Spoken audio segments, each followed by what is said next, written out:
De volta ao Redação Novo Tempo. O Brasil tem enfrentado a maior recessão econômica dos últimos 25 anos.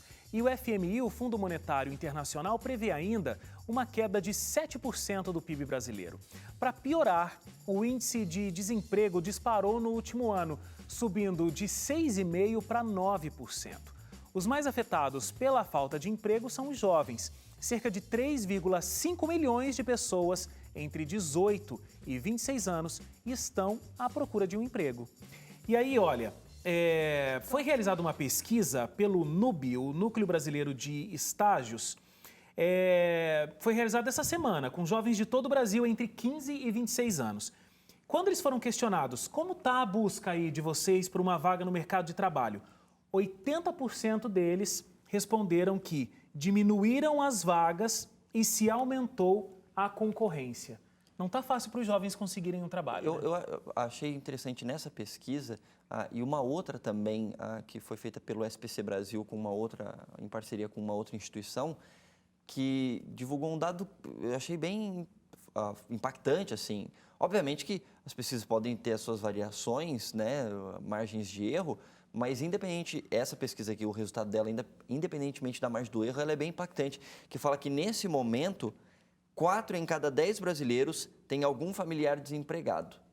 E mais, 76,3%, ou seja, uma média aí, 3 em cada 4 brasileiros aí, conhecem alguém que está desempregado ou que teve que encerrar as atividades do seu próprio negócio nos últimos tempos. Então, isso é bem impactante. Pode ser que, de repente, o nosso ouvinte ou telespectador você fale assim, eu não conheço ninguém. Você faz parte do desses 25% aí que não conhecem alguém que está desempregado, teve que encerrar. Mas eu tenho muita certeza que tem gente, né? que está assistindo a gente e está vivendo realmente essa realidade que a gente descreveu aqui, né? Mas olha, uma coisa que eu vi aí nessa pesquisa também é que é o seguinte, a taxa de desemprego entre os jovens, nessa faixa etária que vocês comentaram aí, mesmo em tempos bons, ela sempre foi maior. Os jovens sempre tiveram mais dificuldade, é isso? Mais dificuldade de emprego, no caso, o maior número de desemprego está entre essa faixa etária, mesmo em tempos bons. Então, imagina agora nessa situação de crise. Quais será que são os principais fatores que fazem com que esses jovens não tenham uma facilidade para entrar no mercado de trabalho? A primeira delas que muitos falam, e é meio que unânime que você vê por aí, é a bagagem profissional. Então, são pessoas mais inexperientes e, consequentemente, vão ser menos produtivas. Porque quem tem mais experiência, obviamente, vai ser mais produtivo. Depende, né? E tem outra razão. Porque às vezes a pessoa está com gás, entendeu? Às vezes o cara é mais experiente, mas o cara está na maciota já. Não é regra, mas assim, né? De acordo com os estudiosos. Outra coisa que acontece, na hora de demitir, falando agora de demissão, eles optam por demitir aquele que custa menos para a empresa. Então, quem está há mais tempo, o custo de demissão é maior também. Então, de quem acabou de chegar, vai ter menos aquelas taxas, impostos, sei lá, indenização. Eu vou ter que discordar do que a Suzane está falando, porque... Fica à vontade. Obrigado, Suzane.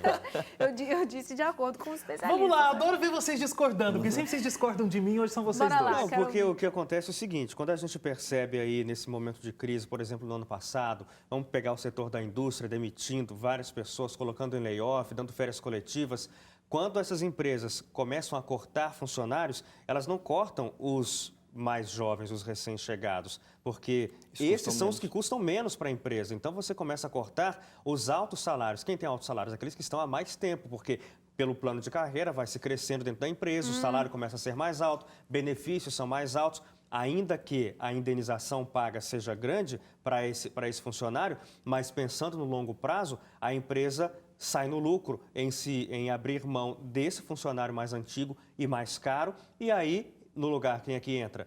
Entram os jovens que estão saindo à procura no mercado de trabalho, estão recém saindo das universidades, das faculdades, precisam de um emprego, então as empresas estão fazendo essa troca, tirando os mais velhos e mais pesados para o orçamento da folha salarial e trazendo os jovens. Mas eu só acho que uma coisa não anula a outra. E eu acho que realmente existem empresas que pensam como a Suzane estava descrevendo aqui, porque o impacto da demissão e pensar em várias demissões né? e a indenização de pessoas muito antigas é uma coisa assim, muito alta. A indenização... Essa coisa de pagar o salário vai indo em doses homeopáticas, né? Vai em dose homeopática, mas assim, um funcionário que receba R$2.000 brutos custa para a empresa mais do que R$4.000.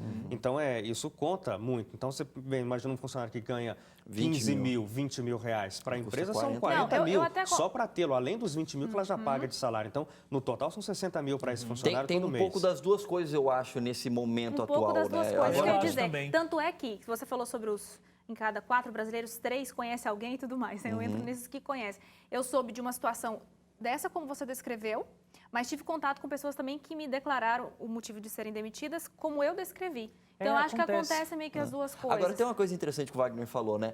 Por que será que, não necessariamente nesse momento da economia brasileira, mas de uma forma geral, por que geralmente tem um número maior de desempregados jovens? A gente tem aí, né? Eu acho que tem 2 fatores bem interessantes aí. Tem um, inclusive, que eu já vi alguns memes, assim, umas piadinhas. Porque muita gente chega para pedir o primeiro emprego, aí o empregador quer que a pessoa tenha um salário inicial baixo, porque ele está começando a carreira, mas quer que a pessoa tenha experiência de 15 anos. Aí como é que a pessoa que está Como é que ajusta essas duas coisas, Como é que se ajusta né? essas duas coisas? Não tem como.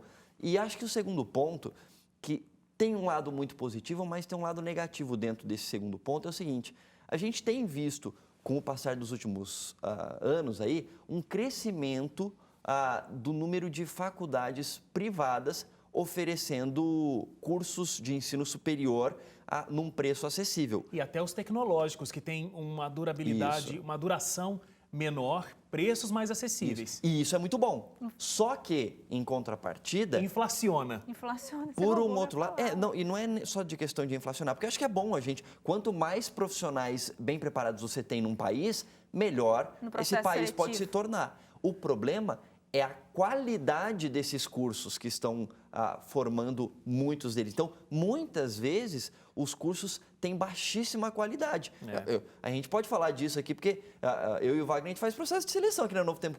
Quantas vezes já não chegou gente aqui que mandou currículo para a gente aqui e a gente trabalha com jornalismo, né? Trabalha com texto e tal. A pessoa vai escrever um texto, um monte de erro de língua portuguesa. Aí você se pergunta, como é que uma pessoa se forma numa faculdade de jornalismo, tendo tantos erros gramaticais e de língua portuguesa assim? Não, e fora de cultura geral, né, Leite? Agora que você tocou nesse assunto, capital dos Estados Unidos, Nova York. Então, você fala assim, sabe? Então, isso a gente está falando de jornalismo, porque a gente trabalha com isso. Capital da Austrália.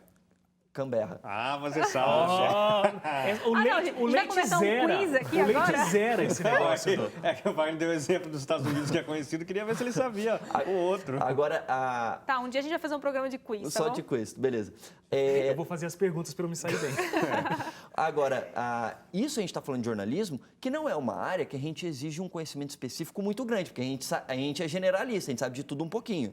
Agora, pega uma engenharia da vida, medicina, você sai um profissional de medicina, a pessoa não bem preparada, vai morrer um monte de gente. Então, eu acho que esse é um ponto que é muito positivo, cada vez mais, ter mais pessoas com acesso ao ensino superior por conta do oferecimento de cursos que existe de escolas, de universidades particulares, mas, em contrapartida, essa mesma situação, a gente tem muitas universidades e faculdades que oferecem péssimos cursos. Isso faz com que os profissionais saiam da faculdade com um diploma na mão, mas... Só que eu vou trazer um outro elemento aqui. Você está falando do curso que não é bom. Só que também existe o aluno que não é bom dentro do curso. Eu estava entrevistando agora um profissional que trabalha com pesquisa essa área das gerações, em breve, na Identidade Geral, mas de algum dia. Não posso nem falar o merchan porque eu não sei quando vai para o ar. E ele estava falando o seguinte, a gente tem o profissional cada vez mais preparado, mais titulado. Antes de ir para o mercado de trabalho, o profissional tem até uma pós-graduação, o jovem tem uma pós-graduação. Agora, ele tem um título, mas ele não conseguiu apreender o conteúdo. Por toda essa questão das gerações e tudo mais.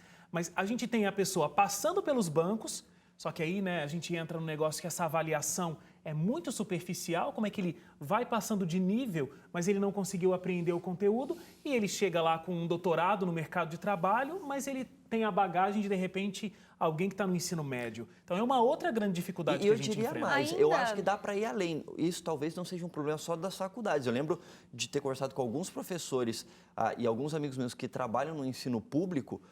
Isso, obviamente, varia de estado para estado e mesmo de município para município. Mas tem um negócio que eu nem sei como é que chama agora, tem um outro nome, que acho que é a graduação...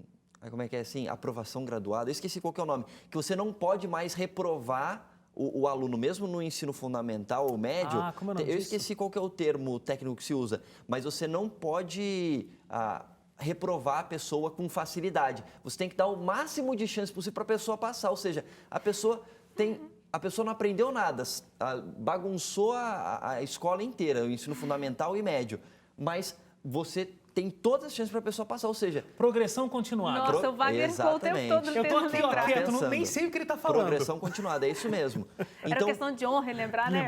Então, eu conheço vários amigos meus, professores que trabalham no ensino público, que eles falam, esse negócio é um problema, porque você não pode cobrar o alcance de metas, por exemplo.